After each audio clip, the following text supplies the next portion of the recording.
Ration షాపులే లక్ష్యంగా విలేకరి ముసుగులో బెదిరింపులకు పాల్పడుతున్న తవ్వ శివనాగర్ ప్రశాంత్. స్వస్థలం బాపట్ల కాగా గుంటూరు సంగడిగుంట 6వ లైన్కు చెందిన శివనాగ ప్రశాంత్పై 4 కేసులు నమోదు అయ్యాయి.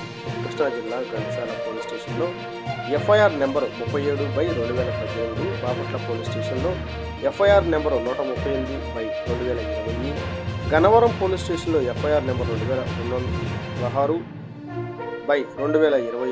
తాడేపల్లి పోలీస్ స్టేషన్లో ఎఫ్ఐఆర్ నెంబర్ 4/2026 కేసులు నమోదయ్యాయి. రేషన్ షాపుల నిర్వాహకులను బెదిరించడం, డబ్బులు డిమాండ్ చేయడమే పనిగా ఏదో ఒక మీడియా సంస్థ పేరుతో ఐడి కార్డులు చూపించుకుంటూ నేరాలకు పాల్పడుతున్నట్లు పోలీసు విచారణలో తేలింది. ఇటీవల తాడేపల్లి పోలీస్ స్టేషన్ పరిధిలోని ఏ రేషన్ షాపు వద్దకు వెళ్లి విలేకరులమంటూ డీలర్ కారు ఎక్కమని బెదిరించారు. డయల్ 100కు కాల్ రావడంతో ఇద్దరు నకిలీ విలేకరులను స్థానిక మీడియా ప్రజల సహకారంతో స్టేషన్కు తరలించారు. ఈ ఘటన వార్త సోషల్ మీడియాలో హల్చల్ చేసింది. స్టేషన్లో ఓ ఎస్ఐ బదిలీ వీడ్కోలు కార్యక్రమంలో యంత్రాంగం ఉన్న నేపథ్యంలో రాత్రి 10 గంటలకు ఉదయం రావాలని బైండ్ ఓవర్ చేసి వారిని పంపించి వేశారు. తర్వాత రోజు బాధితుల ఫిర్యాదు మేరకు కేసు నమోదు ఇద్దరు వ్యక్తులను అరెస్టు చేసి విచారించారు. అనంతరం స్టేషన్ పేరించి పంపించి వేశారు.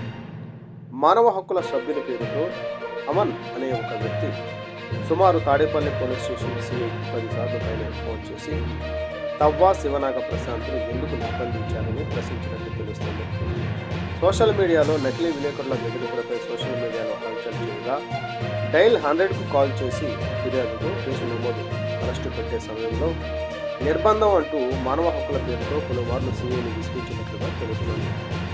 తెలియని వ్యక్తి కావడంతో పాటు పలుమార్లు నిందితులకు వకాల్తా పుచ్చుకొని మాట్లాడడంతో పాటు ఫోన్లు చేయడంతో విసిగిపోయి గట్టిగా సీఐ హెచ్చరించినట్లు తెలుస్తుంది.